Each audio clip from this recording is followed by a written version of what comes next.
I'm Kevin O'Hara for alcoholmastery.com, and this is Stop Drinking Alcohol Week 19.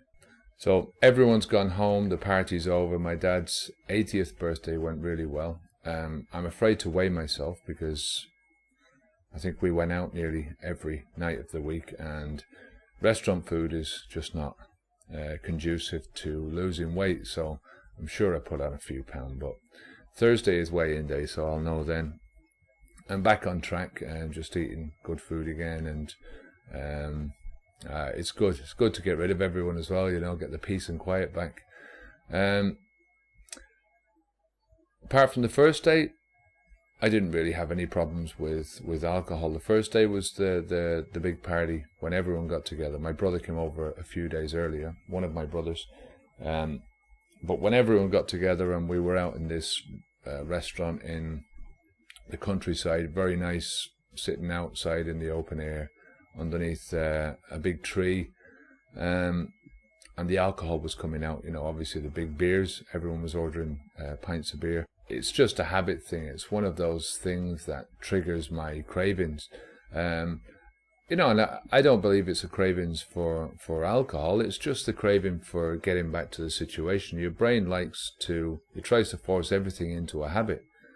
No matter what it is you do in life, your brain tries to move it into a habit. If it didn't, imagine getting up every day and having to tie or learn to tie your shoelaces again.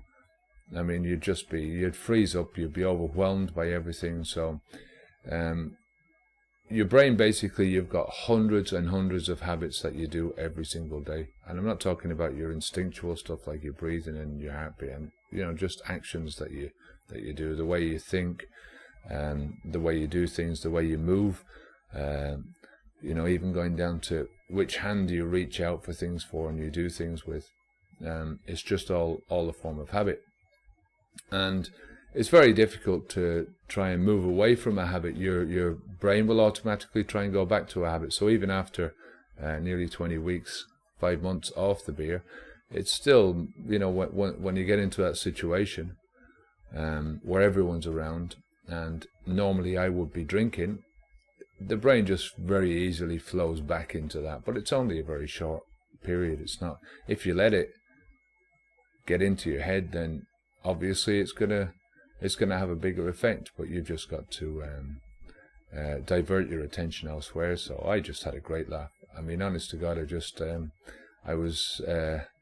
I think I laughed more and joked more without drink than I would with drink. So I just had a great time. And the piss taking, like I say, did happen, but you know, it's easy to divert that. I mean, at the end of the day, my brain was being watered with water. It wasn't being pickled with alcohol.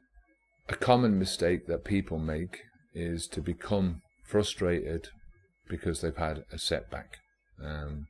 For me, during the week, it was definitely, I mean, I needed to lose weight. I just felt, since the beginning, I felt that being 60-70 pounds overweight was definitely stopping me from doing a lot of the things that I wanted to do in life. So that was a big thing for me, was to lose all my weight, you know, to get down to a level. I chose 175 pounds by looking at different people that I knew that I thought were healthy, that, you know, came across to me as being healthy, looked at their height and weight and sort of based my own weight on what they were, you know. It's in no way unhealthy. And once I get down to that weight, I have to try and figure out how to maintain it, you know. So I go up a notch in my calorie intake, and I don't know how to do that yet, but I'm not close to the weight yet. I've still another 30 pounds, probably more now, but at least another 30 pounds to go. And during the week, I did weigh myself last week, and I put on 3 pounds halfway through the week. So there's a lot of people that would just freeze up at situations like that and go, well, it's not working. So, and you have to allow yourself a little bit of a break. I don't mean with alcohol, I mean with the other aspects of your life that you're trying to change. I'd always recommend that if somebody's giving up alcohol for the first time, to try and just concentrate on that. You know, don't do anything else for the first 2, 3 weeks, 4 weeks. Just concentrate on that, and then after that, then you can move on to doing something else. You can start focusing on your weight. Once you stop drinking, your weight's going to come off anyway. But I'm saying, if you've got priorities, if you've got things that you want to do and goals that you want to achieve, the first thing should be your drinking. Do that and achieve that and get through those 4 weeks, and then move on to something else. The fact is that nobody is perfect. Everybody makes mistakes. You need to really cut yourself some slack. You know, just give yourself that breathing space. It's only through your mistakes that you actually learn. You don't learn anything by getting everything right. And there's no one that gets everything right, no matter how much they'd like you to think that they do. They like all the outside world to think that they're perfect. Nobody's perfect.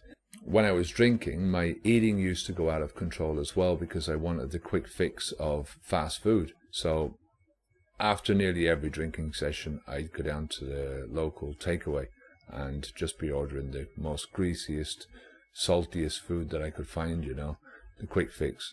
And even during the pub, I mean, that's what's served in the pub is potato chips and nuts and that kind of thing. It's all very quick. It's, you know, gets to your system very quickly.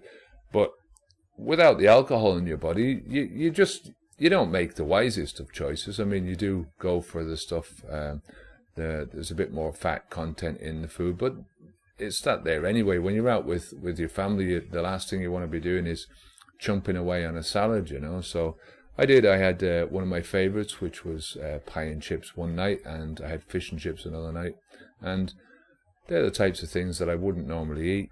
But I'm glad I did it. It's a good break. It's a break away from the normal routine, and I didn't get much work done. I didn't get much of anything done, but I feel much more relaxed now, especially since everyone's gone home. I feel more relaxed, and I feel I'm able to move on now, and I have a bit more energy about me than I did beforehand. So the thing is to cut yourself a bit of slack. Everybody makes mistakes. Don't worry about it. Don't get yourself all head up and heading off down to the pub. It's not worth it. It really isn't. I mean, when you're sat there with a load of people and they're all drinking and you're just having as much of a good time, if not better than they are, and you've no hangover the next day. That was the big thing that I saw. My brother was staying here, and boy did he have hangovers, and I was just like, and he could see it in my face, and he's calling me all the names. Oh, bastard, he's gone, you know. But that's just the way. It's great not to have a hangover, and it's nice to be able to lord it over other people. I had it myself for long enough, you know, the self-inflicted stuff. Don't look at me, you caused it all to yourself, which I did. So it's great not to be able to do that. So anyway, if you want me to answer any questions, then leave a comment down below on YouTube or go to the website. If you want to subscribe to the channel, then you can click on the button which will be over here, or go to the website by clicking down below. So until next time, thanks for watching. My name's Kevin O'Hara for alcoholmastery.com. Onwards and upwards.